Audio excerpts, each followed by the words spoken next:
Hey guys, so we're working with Harley today. Harley's going to be a service dog, and one of Harley's tasks is Harley needs to help somebody when they're having nightmares. Now this is a common one, so we thought we would show you a quick video on like a portion of what we do. So what are we doing here, Molly?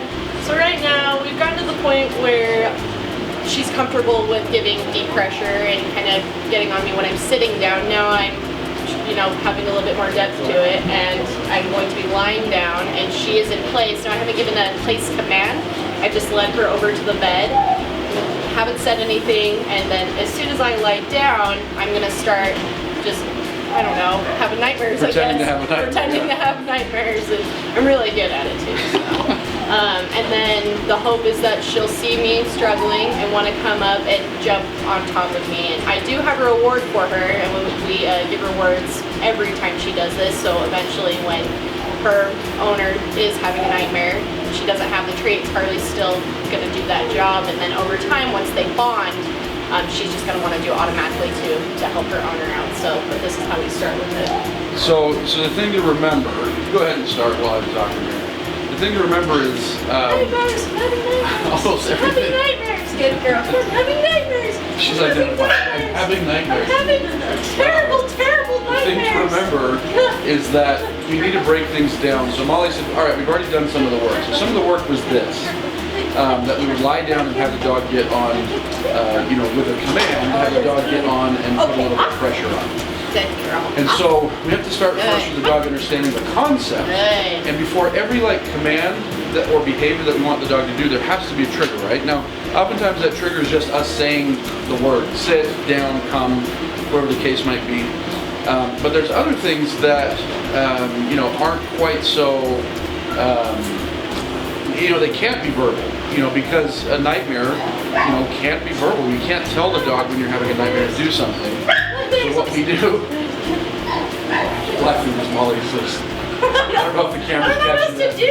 Nightmares! Under her breath, she's like, nightmares.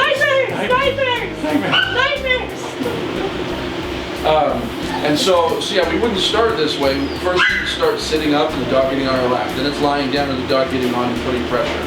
And then it's getting up and the dog putting pressure and licking. And then, the first time, Molly's a few sessions into this, the first time we do it with just the nightmares, we might have to pat our leg a little bit to kind of encourage the dog and say, hey, remember that stuff that you've been doing based on a command? The command's not there, but hey, there's a new command, and the command is me kind of twitching around and stuff like that. So like I say, in training, we obviously have a little bit of fun with it, but when the dog goes home, we do a couple things. Number one, we transfer the skill set to the owner, so the owner starts practicing their nightmare. Now the owner may or may not know what their nightmare looks like. That's easy. Good girl. The owner may or may not know what their nightmare looks like, so things like getting a spouse to describe it or even filming it can help. And so the owner's going to practice this, outside of actually sleeping. So the owner will practice and practice and practice. And then what's going to happen is that, we're going to have the dog start sleeping next to the bed. And in a perfect world, it depends on the situation. In a perfect world, there's a spouse or a significant other, sleeping there too. And so when the person starts to have a nightmare, that person can encourage the dog. Now, sometimes we don't have that. In fact, we did a shepherd not too long ago where she didn't have the help. And so it was just a matter of practicing during the day, practicing at night. And then enough nightmares occurred, the dog started to get it. And so, like I say, we're being kind of big with the nightmare right now. Not everyone might be having that big of a nightmare, but what we'll do is we'll back off on that. So in the beginning, it's this kind of big, nightmares, and flopping around. And then as we get better, or as the dog gets better at understanding, it'll be a little bit more subtle, much more like a real nightmare. Well, depending on what the nightmare looks like for this individual. Maybe the nightmares are that. Maybe it's a lot of screaming what they're doing. Nightmares, flailing around.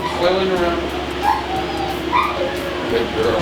But yeah, so like I say, with something like this, we like to tell people it's simple but not easy. So it's simple in that these concepts make sense. It's not easy in that there's a lot of troubleshooting along the way and figuring out how the dog can understand it better. And there's a ton of repetition, there's a ton of practice, but yeah, if you're looking to train your dog to kind of help you with nightmares, this is the way that we do it and have a lot of success.